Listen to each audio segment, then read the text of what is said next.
Hey everybody, I want to talk about a product and platform that I absolutely love and our latest sponsor, Interseller, the prospecting and outreach platform of choice for recruiters and sellers. Whether you're doubling down on business development or recruiting talent, Interseller does all the heavy lifting of finding contact data, automating the email and follow-up process, and syncs all that rich data into 20 plus CRM and ATS platforms.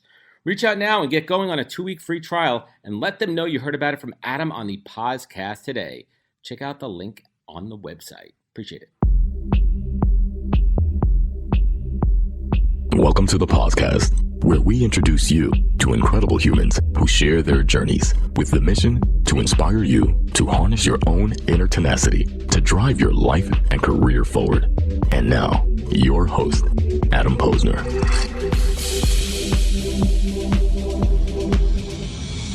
Hey everybody, welcome back to the podcast where I bring you the best and the brightest in the world of business, marketing, and personal growth to help you harness your own inner tenacity and drive your career forward. My guest today is Ruben Harris, CEO and co-founder of Career Karma, which gives you the information, tools, and support you need to quickly get into a tech career. And Career Karma was funded through Y Combinator and has raised over $50 million to date. Good stuff, man. Ruben began his tech career working in partnerships and sales after writing a viral blog post called Breaking Into Startups about how he moved to San Francisco without a job and landed a position 3 weeks later. And after receiving thousands of emails asking how to break into tech, Ruben co-founded the Breaking Into Startups podcast to demystify the process. And prior to working in tech, Ruben worked as an investment banker focused on food, consumer, and retail companies in Chicago and Atlanta. And Ruben has had more than his fair share of careers and interests, we were talking about before, noting almost 30 years of playing the cello among one of his oldest passions. Good stuff, man. And there's just a ton of experience to get into, so let's get right to it. Ruben, welcome to the podcast. Thank you for having me on the show. I love the name of the show, the podcast. Amazing. Thanks, man. Paz has been my nickname growing up forever, and when it was time to launch, it was just I honestly, dude, I didn't even think of one other name for the show. Just came naturally. But thrilled to have you here. You have a fantastic story, but I really want to get back, hit the rewind button, and I want to talk a little bit about your early life and growing up in Atlanta. And how did you even get into finance, man? Was it something as a kid? Were you good with numbers? Were you thinking about money and all that kind of stuff? But where did that initial spark come from early in your career? Finance. I did grow up in Atlanta. What's cool about being in Atlanta is not only that you're surrounded by people that look like you, but you're surrounded by affluent people that look like you. So it's a lot of Black wealth, not just in entertainment, but in finance and law and all kinds of things like that, real estate. And so I actually have a cousin. He's not from Atlanta. His name's Donald Robinson. He was working for Bank of America, and he's a spiritual advisor to me as well. And so he's the one who planted the bug in my ear and was like, "Hey, you might want to consider being an investment banker one day." And so that's how the bug was planted. Let's talk about that for a moment and just kind of unpack that. How important it is to have folks that, let's call it what it is, folks that look like you in affluent positions to aspire to, because it's hard. I mean, listen, I can't even think about this shit. I'm a freaking white middle class Jewish guy from Long Island. Like, I don't even have to think about that shit. I just gotta look down the street, right? But as a young Black dude growing up in Atlanta, I mean, that's the reality of it, right? Yeah, I mean, the importance of having people look like you is one thing, but something that I didn't mention is, even though I grew up in an area with people that look like me that are affluent, I didn't know anybody that was an investment banker. I didn't know what that was. And my cousin also was not an investment banker. He just made the comment. I think the only time that I heard the term investment banker was when I was watching Smart Guy with Tia and Tamara. I don't remember if you remember that show. He was like the smart Black kid, and they were like, "Oh, you're like smart as an investment banker." And I was like, "What's an investment banker?" So that sounds smart. Yeah. That's good stuff. So when you ventured into that world, what were some of the obstacles that you faced? Yeah. So that's when I first started understanding barriers beyond race. So there's, first of all, to get into investment banking, it's very similar to like trying to get into medicine. You're usually like thinking about it from young. You have to go to the right schools. You have to get the right internships. You have to have the right extracurriculars. And there's this concept of target schools and Hmm. non-target schools. There's bulge bracket banks. There's boutique banks. But the simple way to think about it is the banks recruit from certain schools, Yep. and they also um, hire you at certain times. So you're usually getting your internship during your junior year, and then if you do well, then you get an offer for your for the next year after you They're graduate. grooming you. They're grooming you. Yeah, they're grooming you.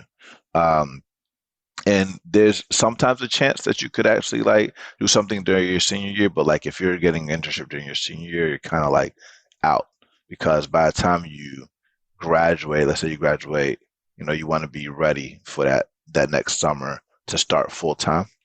And when I graduated, I didn't go to a target school and I didn't have any internships.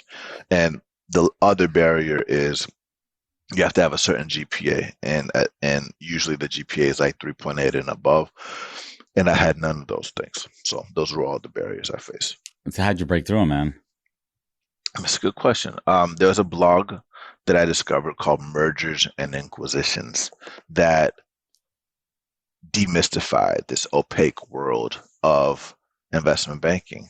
Um, and it explained how to interview at these places, where to get the skills. Because another barrier that you face is these skills are only taught in certain schools, Right. right? So like how to do financial modeling isn't rocket science, but it's only taught in certain places. And so what was cool about the Mergers and Inquisitions blog is that he actually launched a course called Breaking into Wall Street. And I was one of the first users of that course while it was still in beta mode. I signed up, did all the financial modeling courses, the PowerPoint presentations, and so on and so forth, and taught myself financial modeling. And once I understood what it was required to break into investment banking, what you just said, I actually made the decision that even though I graduated in 2010, I'm going to break into the class of 2011. And there's a longer story about how I did that. Yeah, and you had a plan there, and you've unpacked that on a few other podcasts. So I want to talk about some things that maybe you don't talk about as much, and we'll get into your own career transition in a moment and what inspired that. But tell me a little bit about your extracurricular involvement back in college. I read that you organized like tons of events for people like Tyrese, Kim Kardashian, and Jay-Z, man. Tell us like a story you can tell us, but in the context of how one of those crazy ass stories kind of set you up for success where you are now. Like hit that rewind button in your head, man. Be like, shit, you know what? I am so glad that happened because now I won't make that same mistake. I mean, it's a good question though, and I wouldn't even call it a mistake. Or learning, right? The party promote, yeah, learning. Yeah. I mean, I would say the party promotion days actually set me up for everything that I do today when it comes to getting a job, raising money, closing customers. Um, this was when MySpace was the big dog before Oh, yeah. Facebook was the big dog. And um, I was 19 years old, I believe, when I first started throwing parties in Atlanta. Um, I met a guy from VIP Nightlife that his name's Alan Chu, and he was working with Chewy is what we called him. He was working with a guy named Alex Gittawan who owned all the clubs in Atlanta. There was a new club called Studio 72 that was being run by a guy named Solo with Jermaine Dupri and V103. So I learned a lot about radio, street promotions with flyers, like literally like similar to like passing out mixtapes and putting it on Door to door, man. windows, street teams, affiliate marketing, which I'll talk about in a second, and then also social media. So we had a whole team of people that together had about 100,000 friends on MySpace, and we also would take over the homepage of MySpace to really promote. And long story short, we also had a photographer that would come to all of the parties, and they would take really professional pictures. His name's Prince from ATL Pics, and he would automatically have it posted the next day. And Boom. everybody would want to come to the parties because they would have a professional pic to put as their profile picture Right. on MySpace. That's a good draw, man. And in the beginning, I didn't have control of the door, so I wasn't getting like percentages of the door. My job was to get people on a list, send them to the party, and they had to say that they came from my promotions, Like a and I would referral. get paid per head, right? Yeah. So that's when I started learning about that type of thing. But then we started discovering different email marketing tools and how to like promote events. That's when Facebook events Yep. started coming out, and we started really like learning how to get people to show up. And so those were the early days of understanding how to build street teams, leveraging graphics, affiliate marketing, and social media to get people to show up to places. Yeah, man. I mean, those are the foundational building blocks in the career, and those also what they do is, and I don't want to speak for you, but those get your wheels moving in a thought process perspective. How do I solve problems? How do I promote? How do I get people to take an action? What are those cues, those social cues? Well, one other thing I want to add here too, I think it's important too, is Atlanta is very unique. Like nightlife is a very big deal, similar to like Miami where I'm at now, but Atlanta is very unique where at every event that you have, there's going to be a celebrity every single time. Really? Like I had, Kim Kardashian while she was still dating Reggie Bush, like you mentioned. Before the tape. before all that. Like there's Mariah Carey, there's Usher, Chingy, all these different Drake before he was big, Neo, like all these different people. The reason why I bring that up is because they would use celebrities as the draw, and we would have like 1,000, 2,000 people there. So I say that because when I moved to Silicon Valley, I was thinking about events and how do I use that concept as the draw. And I would identify all the people that you might read about in Silicon Valley, or the VCs that you want to raise money from, or the operators that you want to be affiliated with. And I would organize events with them. So I would say, hey, you want to come to this whitewater rafting trip? I got cool people like, I don't know, somebody from YC or somebody from this VC. You want to join us? And it's people that I never met, and they will want to show up because they're there. That's the roots of networking. So let's get back into the blog that changed it all for you, breaking into startups, which you mentioned, inspired by breaking into Wall Street. And I want to break down a couple of points in there that kind of hit home for me. This one was pretty cool. Network to build a personal board of directors and open doors. Personal board of directors. This is something I've heard and I've implemented in my own life before I even started doing my research on you. And this is critical to folks. A personal board of directors. I'd love to hear your take and unpack that line for a moment. Yeah, I mean, I think a board of directors in general is a loaded concept where, when you're thinking about it from a company perspective, people will say, oh, the board is the CEO's boss. That's one way to think about it.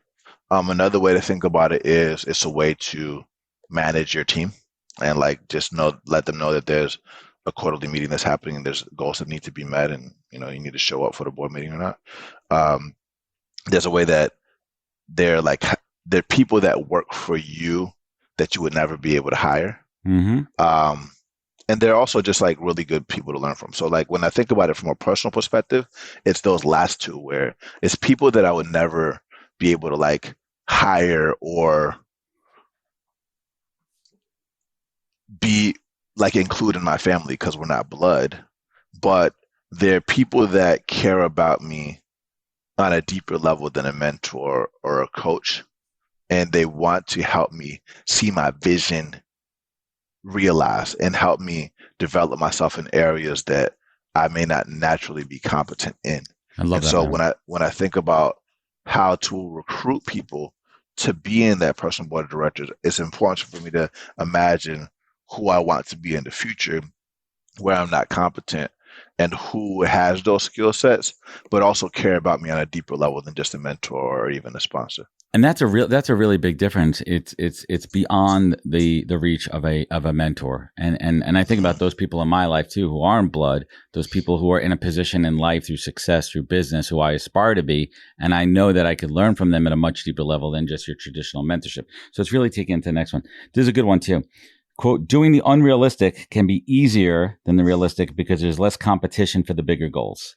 Let that Hmm. sink in there, everyone listening for a moment there. That's a big one. Kind of That's a big counterintuitive, one. but break it down, man. Yeah, that's one of my favorite. That's one of my favorite concepts. It's similar to it came actually after I finished reading a book called Zero to One, where it talks about monopolies and competition and technology. And a lot of times people talk about when they think about tech, they think about disruption. And when you think about disruption, you're normally thinking about attacking someone head on, head to head. But I actually think the best way to like really compete is by not competing and like tackling a really hard challenge in a space that has a lot of competition, but where nobody's really addressing because it's so hard to do. And then you become the only one that owns that space and or that niche within the market, and then you're able to take over the rest of the market. And so um, a really good example is like Elon Musk with SpaceX, right? Like if how many people are actually trying to create reusable rockets and slash space cost by 90%? Yeah, it's Like probably count on almost one hand. probably, Yeah, yeah, exactly. Like less than one hand, yeah, right? And for then sure. even if you can count it on one or two hands, like the barriers to entry are crazy, right? Like it's not just financial cost, but just actually you literally have to have rocket scientists on staff, right? Right. There's so many things that go into it. So there's an advantage going for thinking big and swinging big because there's less competitions for the bigger goals if you go after the unrealistic or what the society deems as unrealistic. That's a mindset shift. That's a real It is. mindset shift. It's I mean I think about that a bit in my business too, and also there's another little bit of an element to it, like separate but related, is when you're not thinking about the competition, you're putting that energy that you normally would back into your business and your own personal growth. And speaking of personal growth, the last point I want to bring up from the blog is quote, build a support system to help manage your psychology. Yeah. In this day and age of talking about self-care and looking out for the, yourself, how does that translate now, a couple of years later? Yeah. You said something right at the end about just now about the competition piece. What's the last thing that you said right before that? Do you That I remember? don't think about competition because it takes away the Oh yeah, energy yeah. from building my Yeah, yeah. business. Thank you. I'm glad that you brought it up really fast like that. Just one more thing there. I like that point because most startups don't die from homicide, they die from suicide, right? So if you focus on what everybody else is going to do, like you said, that's like a huge distraction. You have a much bigger advantage by focusing on what you're doing. But okay, going back to the piece about psychology. Yeah, I got that piece about psychology from a book called The Hard Thing About Hard Things from Ben Horowitz, where he said, like, that's the biggest thing that you're going to have to manage. It's not just from a CEO perspective. Like, when people think about even career navigation and what we do at Career Karma, career navigation is not about the best education. Career navigation is about psychology and overcoming your mental blocks and your limiting beliefs and actually doing and trying things and not being afraid of quote unquote looking dumb or looking stupid, right? So things that I've done to prepare myself psychologically is read a lot of books, surround myself by a support system that actually um, can hold up a mirror to me and show me I like that. what like what's actually happening. Because a lot of times when you're doing something that is uncomfortable or that you might think is wrong, it's easy to focus on the mistake that you made and like dismiss all of the progress that you made. So that's like really, really important stuff to understand. I think that I think that um it's also important to zoom out sometimes and not only do work. So you talked about the cello. Um, which I don't always get to do as often as I want to when I'm traveling. But you know, just exercising in general, running outside, doing martial arts, flying a drone. Like I was just doing that with my girl this weekend. Like literally zooming out sometimes to see I, like the forest and not getting lost in the trees. I mean, you're living in outdoor fitness central there, man. I mean, you got. I mean, I feel like if I was in Miami, I'm like, if I don't stay in shape in Miami, you're done, man. You got to stay. You got to stay in fit shape down in there. Miami. Hey everybody, first I'd like to thank you all for spending time with me and my guest on the podcast. This show is my canvas to showcase amazing people from the world of recruiting, entrepreneurship, and leadership, and unpack their career journeys for everyone to learn from. But this show is also a business generator for me, as well as creating thought leadership and endless amazing content. And I've taken what I've learned in the past 3 years and over 200 recorded and 100 live shows and distilled it down into a digital playbook that I call the Pause Course. Now you could learn how I build, manage, and produce the podcast and use it to drive real business development and relationships. Today I'm sharing all of my secrets behind the podcast, and you can get it all at thepausecourse.com. This course is for anyone, whether you're starting out or an advanced podcaster using it for B2B or B2C. It's filled with all of my insights, learnings, tips, tricks, and templates. So get it now at thepausecourse.com and learn all my secrets. Thanks. So let's get into the Career Karma story, and you literally created, a business, Career Karma, in the roots of the blog, right? Like it came out of that. I'd love if you could share, succinctly the story of Career Karma. And I mean, this, correct me if I'm wrong, this isn't what you ever like fully intended, and it came out of organic, natural progression and need. So how did it come up? Yeah, let's say the origin story, man. Yeah, I think that it's important to understand that Career Karma is a product that we wish that we had when we were breaking into tech. Similar to like how you asked me how I decided to become an investment banker, I needed somebody to tell me that role existed. Right? And even once I knew that role existed, it was important for me to know that it was possible to do it, even though all these barriers that were presented to me would pretty much say that it's impossible. I didn't go to the right school. I didn't have the right GPA. The odds were not stacked in your favor, man. The odds were not stacked in my favor, but I had to have somebody tell me to do it anyway. My co-founders, when we all met in Atlanta, they did not know that Y Combinator existed. They did not know about, a lot of the things that we know now. And we discovered through the process of trying to learn that the fact that there are these short form courses, rapid reskilling programs like boot camps that don't measure their success on graduation, but actually getting you a job, and that they would train you in a specific skill set, and in this case being software engineering, in a short amount of time without you actually having to put money up front or going into debt, which is really important when you have this administration talking about student loan forgiveness, and I'm confident the next administration will also be talking about it. So long story short, we actually, rather than starting a company in the beginning, we took an approach like what you're doing here with the podcast. Like we started a podcast called Breaking Into Startups, which was named after breaking into Wall Street. And it was based off of the blog that I wrote called Breaking Into Startups, and the reality of breaking into startups. The first product you build is yourself, where we would interview people that face similar challenges, and decided to make a company around it for a specific reason that we'll talk about.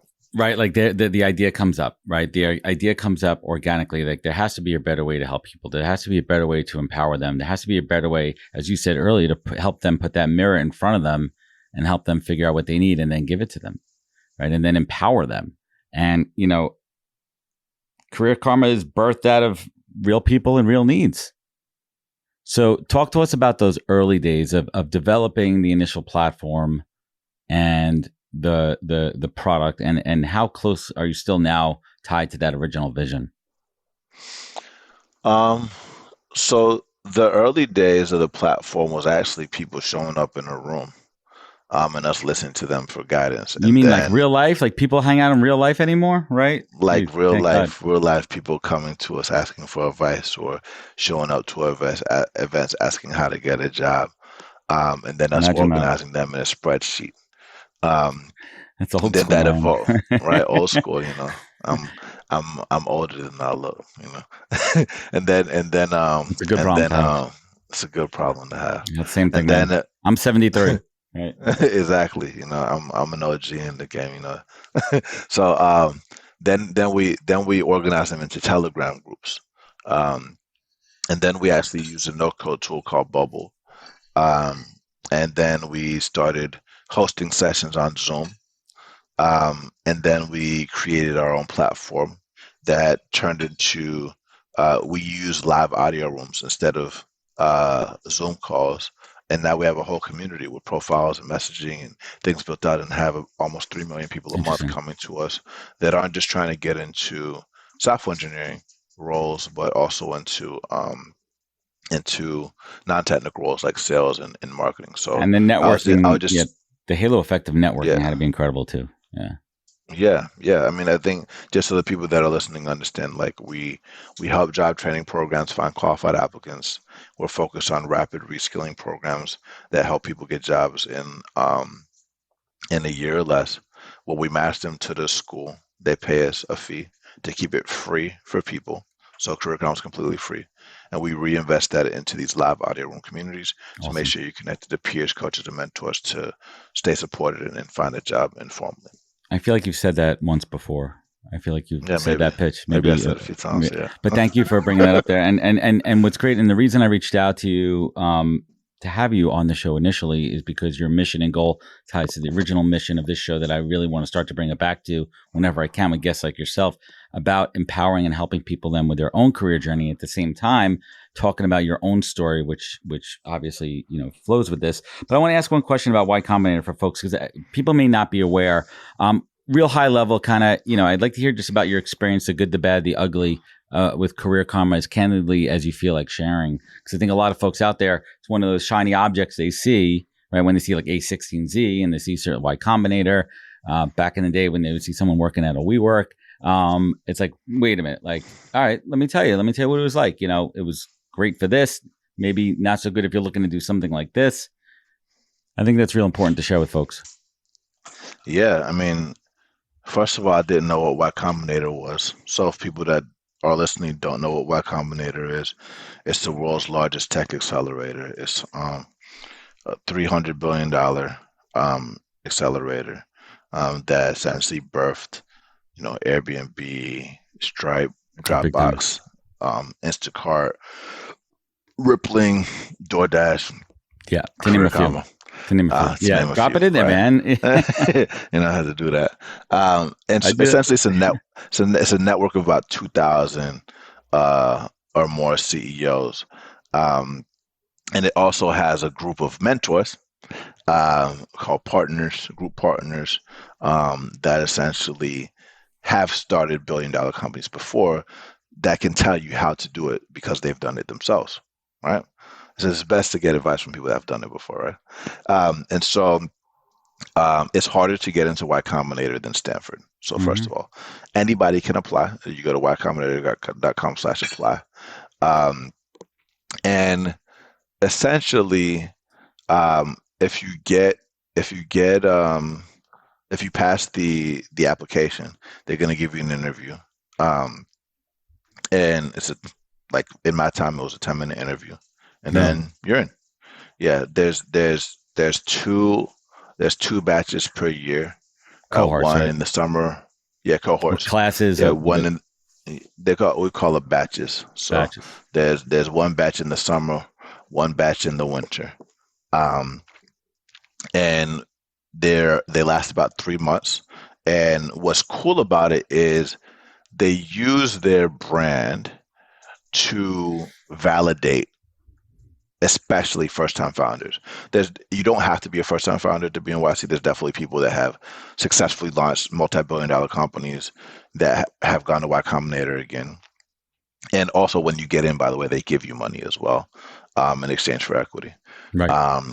And access to this network. And then you're in there for 3 months, and then you do something called Demo Day, where the world's biggest investors come and you present for 2 minutes. I presented for 2 minutes, and then raised millions of dollars. Yeah. So they're gauging you. So you're pitching. It's like rapid fire, right? It's almost like Shark Tank. It's like you just go in rapid fire, and you're telling the core in 2 minutes what you're building, why it's marketable, and for investment. It's like Shark Tank, except nobody's asking you questions. You're just essentially speaking to a room, and then you come off, and So then there's no Q&A. Got it. there's no Q&A. So you just present, um, and then people will follow up with you, and you talk to them. Right. Um, Could you choose Could you choose if someone makes you an offer? Do you have to accept it, or could you negotiate? You don't have to accept it. Yeah, it's your choice. It's just they put you in an environment where people with money spend big, like write big checks. Like nobody that comes, yeah. Anybody that you talk to in demo day has to have check writing ability. So if you're at demo day, then you know that there's money there. If you're not invited if you don't have money. Like that's a very important, so that the founders aren't wasting their time. And that's a very big deal. So that's more of like the high level that everybody knows about Y Combinator. I think on the something that I really like about them is like they teach you the fundamentals of the game, which I would say are things like doing things that don't scale that you can read publicly in Paul Graham's essay. If you want to build $1 billion company, you always want to be writing code and talking to users. They teach you which KPI to focus on, which almost always should be revenue. They teach you that the main difference between startups and most companies is growth. And so you need to be growing revenue 10%, 10 to 20% month over month. And if it's not revenue, something needs to be growing, right? So a lot of stuff like that. Yeah. I mean, would you say that really laid the foundation? I mean, no doubt. Yeah. Grateful for that experience. So I wanted a quick question on your co-founders, Timur and Artur, right? They're Ukrainian. Are they everything cool? Are they safe? Like what's happening in their world, man? Yeah, how did that affect you and your relationship with them? Yeah, I appreciate you asking that question. Yeah, my co-founders are Ukrainian Jews as well. I know you're part of the tribe, so I want to make sure I call that out as well. They grew up in Queens. It actually affected us pretty heavily. The war actually affected us pretty heavily because we just went to Ukraine right before last year. Crazy. Yeah, like we were just there last year before Kiev's all gorgeous, this stuff man. happened. Yeah, so it's a beautiful place. I have all the Strava runs documented out there, so I was able to like really explore. But everything that we experienced is probably going to take like 10 years to recover, Yeah. And then we have a big team out there as well. And thank God all of them are safe, and our investors and people in the community rallied together to give their families resources. And everybody was able to survive. And I'm not going to go into all the details, but I will just say that I'm grateful to have a VP of engineering that his name is Christian, that's based in Poland, and he was able to work with our people team, Jessica and her people team, on a emergency response that we were preparing that was executed, I would argue, flawlessly. But there was definitely hiccups that came up, but we were flexible enough to make things happen. And the fact that you guys just did that and stepped up is tremendous here. So switching gears for a second, and I want to kind of make a right-hand turn here, and I want to talk about an article in Business Insider when you said regarding corporations that do, quote, a lot of lip service when it comes to pushing diversity. And this came out, just to note, when this article came out, it came out before the tragic events of George Floyd and the movement that he inspired. But what his death inspired, but what is your thought of corporations since then? Is it still a lot of lip service? Is it still like all? Because I mean, listen, I host a show. I can give you my impression. I think it was a lot of fucking BS and lip service that we heard about for 3 to 6 months, and then we're like, are we still talking about DEI and B? Is it still a thing? Is it still like, were you guys just saying that because you felt like you had to? I mean, that was kind of my take from my perch over here. I love that you called this out. That's a perfect segue into what Curriculum was focused on now that we announced the $20 million Series B. Yeah. We are starting to work with corporations. It's interesting you say the George Floyd moment. There's one of the employers that I was talking to, and the lady asked me when we were founded. And I said 2018. And then she was like, okay, cool, before George Floyd. Because there's a lot of, bandwagon people that join on wanting to serve people from underestimated backgrounds after that event. And even after that event. That's a podcast for another day, man. That's a whole other conversation. It's a whole other thing that I don't even know if I want to touch with the 10-foot pole, right? Like, I know my lanes. I know my lanes, man.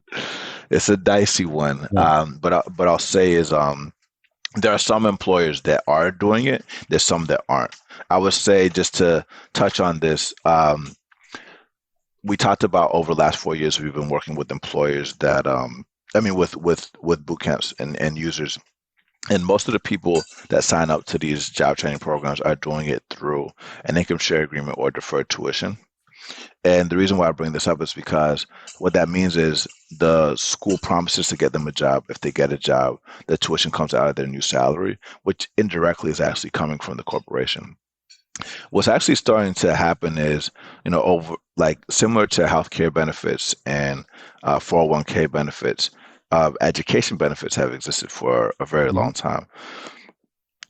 Tuition reimbursement, employer-sponsored education, and things like that. And so a lot of employers are actually starting to pay for the education of their employees so that they could have a debt-free education. And the reason why I bring this up in the context of what you said related to lip service is we're starting to work with employers who subscribe to the strategy of developing their own internal talent pipelines for open tech roles at scale. 100%. And so they want to focus on companies that have, we're focused on companies that have a difficult time filling their entry-level tech roles. And the frontline workers tend to be these Black and brown populations. And so by paying for the education for frontline workers so that they can be retained and eventually ladder up into corporate roles, you're actually able to really make a lot of impact and also attract talent.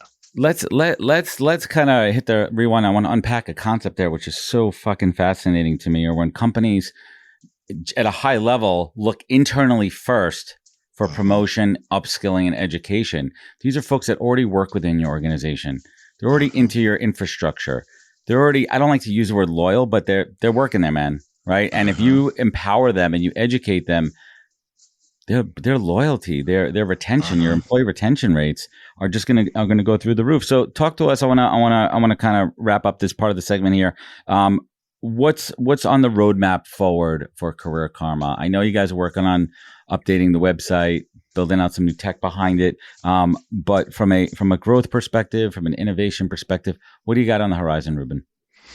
Yeah, I mean, over the last 6 months, we've been listening to companies talking about the impact of low career mobility on workplace productivity. So there was a lot of common patterns. So on the frontline workforce, like I said, there's a lot of low engagement and morale due to lack of clear sight lines into career mobility. On the talent acquisition side, we talked about turnover, but there's also something that we talked about in Career Karma in the beginning is that the tech industry is no longer a tech industry anymore. And so corporations are actually investing in technology heavily, but they're also competing with tech companies. And so by focusing internally to develop their own tech talent, that actually decreases their costs versus trying to compete for like the highest salary for external things. So that's a big no-brainer. It's like a no-brainer, man. It's economically sound. Exactly. On the L&D side, they're paying for all the education benefits, but there's a lot of outcomes that are unclear. It's hard to measure in real time to know what's going on. And then even from a curriculum perspective, it's hard for them to keep up because the skills demands are changing all the time, especially with college, because 2 to 4 years is too long. So long story short, we are actually creating a platform where we're helping helping employers deliver the education benefits, have control and visibility into what's going on, create these talent pipelines, and we will be announcing which employers that we're working with in the beginning very soon. I love it. That's great stuff. And lastly on this one, what have you learned about yourself through growing Career Karma in the last 4 years? The importance of communication. I've always felt like I was a good communicator. But I feel like communication is one, like, how in the beginning you talked about psychology, like that's one of the things that I was first focused on. One of the main things I'm trying to really understand is how to be a better communicator, not just on podcasts like this, but running a remote company. There's synchronous and asynchronous communication. There's written communication. There's audio communication. There's video communication. There's GIF communication. There's emoji communication. Yeah. How do you express feelings? How do you make decisions? All that type of stuff. And so I would just say the biggest thing that I'm learning about myself is I don't know, like the half of communication. I have a lot more to learn. That's humble. You don't know what you don't know. And that's been a big one for me over the last couple of years. I don't know what I don't know, and being open to learning and feedback. Ruben, let's bring it home here. What is the single greatest piece of advice that you've ever received that you take action on every day? Dang, that's a good question. Single greatest piece of advice that I've ever received. Like a mantra. You wake up every morning, you're stretching, getting out of bed, and you say this to yourself. Something that you live by. Motto, creed. I have so many of these that I think about. I mean, something that I recently posted was your race, your pace. But I wouldn't say that's like the deepest one. What I like about it is you need to find your rhythm. And it's similar to like what you said about competition. And you have to create a process. Like trust the process is something we talk about a lot. Like so we talk about, success on Monday starts on Sunday. Trust the process, like train and sane and remain the same. Yep. All these things. But if you think about trusting like your race, your pace, the reason why that's important is because revenue, when we talk about Y Combinator and KPIs, that's a lagging indicator. So in order to like actually control revenue, you actually like need to focus on your leading indicators. Very similar to sales. Like if you want to close a certain number of revenue, you actually just like need to have a certain number of meetings in order to get volume, right? Because a certain percentage of them are just going to hit. And so if you are focused on your race, if you're focused on your pace and you make a plan, like things will hit. Love it. In the right time. And if things don't hit when you want them to hit and you're doing everything that you're supposed to be doing, there's a reason for it. And you have to look for the reason for it and find the lesson for it. And then make sure that you continue to ask, seek, and knock, and the right door will be opened up to you. Boom. Yeah, I like it. My kind of take on that one that I say every day is plan your work and work your plan. That kind of keeps me focused and do my thing there. And Ruben, last but not least, you look back on your life and you think about, listen, the hard times, the tough times, you break it into finance, the barriers that you had to break through throughout your career, building this company, and those moments when you had to dig down deep inside and harness that inner tenacity that every real good founder has. Because that's the trait we all have in common, man. We have this drive, we have this fire. And on the opposite side of that, when you want to show gratitude for this life that you built, for everything in your life that you're thankful for, Ruben Harris, what is your compass in life? What is your North Star?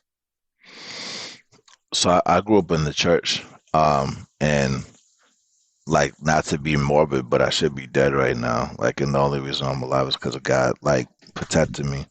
And while I'm here, like, I changed my mindset from just being ungrateful for being here to being chosen.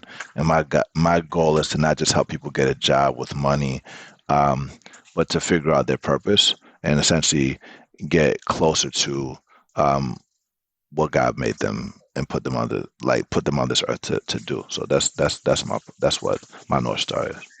And that is powerful. Ruben, I want to thank you so much for joining me today. Hang out with me for one moment here as we sign off. I want everyone listen back to this one. So much gold. And Ruben's journey is incredible. And I love what he built with Career Karma. And you could check out more at careerkarma.com. Where else could folks find you? Where could they connect with you? Where could they learn more? Yeah, it's Ruben at careerkarma.com, Twitter, .com/Ruben Harris, Instagram, Ruben Harris. But like Career Karma on everything except Twitter. Twitter is Career _Karma. One day I'll buy that out and we'll go from there. So Ruben, thank you so much for joining me today. I appreciate you. And everyone listening, remember, sharing means caring. If you like this show, leave a review or rating, share it. Goes a long way. Remember, follow us on the social media channels at thepodcast.com for all things, all shows, all kind of good stuff. Remember, take care of each other, look out for one another, and catch us next week for another great episode of the podcast. Take care, everybody. Wisdom is forever, but for us, it's time to go. Thank you for joining us. Luckily, we'll be back with our next episode soon, jam-packed with more incredible humans. Thank you for listening, subscribing, and sharing. To join the conversation, search the podcast on LinkedIn. And to catch up on past episodes and more info, please visit www.thepodcast.com.